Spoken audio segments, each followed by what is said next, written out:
Hey, so I'm about to go to bed, but I just wanted to jump on and talk about something. I had church tonight. I go to this church where we meet 2 nights a week and once on Sundays in the afternoon. My pastor just had some really good points to make, and we were talking about pride. And he said that pride elevates itself. And I was like, oh man, yes, it does.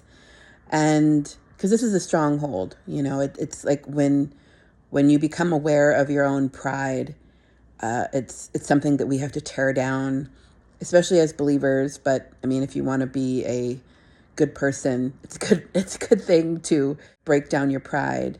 And we've all struggled with it. It's not like I'm perfect, and I used to carry a lot more of it than I do now, but I feel like it sneaks in there at times. But I'm a lot more strict with myself on it.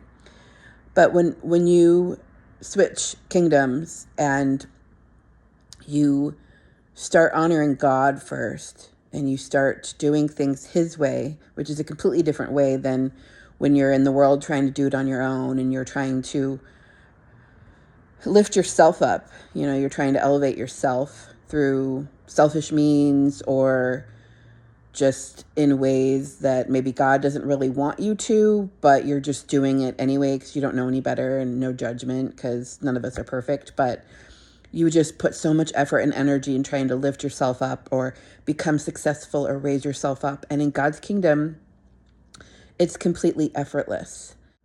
When you're ready to be lifted up by God, like nobody can shut doors that God opens up for you because he's the one opening it up for you. Like what we were speaking about today was so encouraging, and I loved it because it's true. And I've noticed this too since I got out of like the new age and the spiritual community and just started having a relationship with Christ. He's completely changed everything. I don't want to do anything unless I feel like I have his permission, and I try to like check in with that daily. I try to check myself daily and try to check my motives.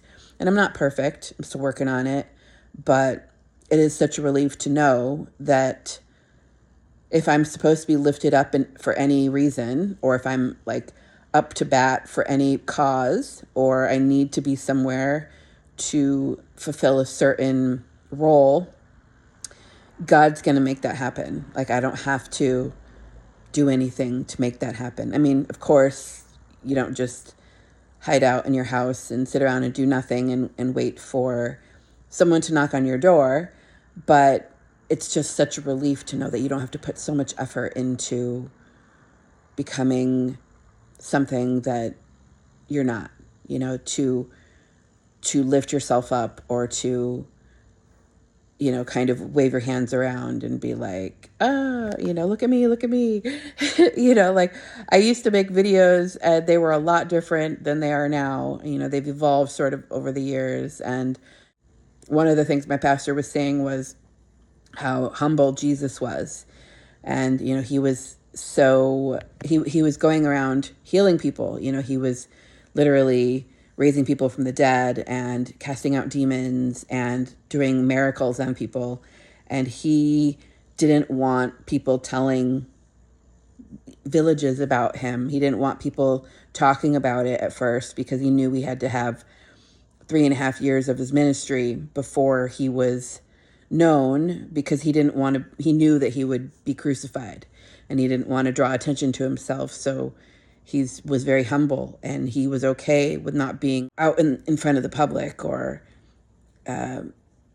he was okay with not being in the spotlight. He was okay with just doing what he was doing and not getting credit for things. And when we humble ourselves in that way, when we do things and the whole world doesn't see it, which is kind of weird now because the world just records everything that they do. I mean, whether it's like eating food or going to the gas station or whatever, everybody records everything. But when we can get to a place where we're doing it behind closed doors and it's our integrity and it's like the honor of ourselves, of our character, the only thing that matters is what God sees. Doesn't matter what you show the world. It's what we do behind closed doors that matters. And And God sees it all, and he knows when we've sort of taken that element of pride out, where we're not searching for outside validation, where we're not seeking validation from others. We only seek validation from the one and only Almighty Yeshua. Anyway, just had to share that with you guys.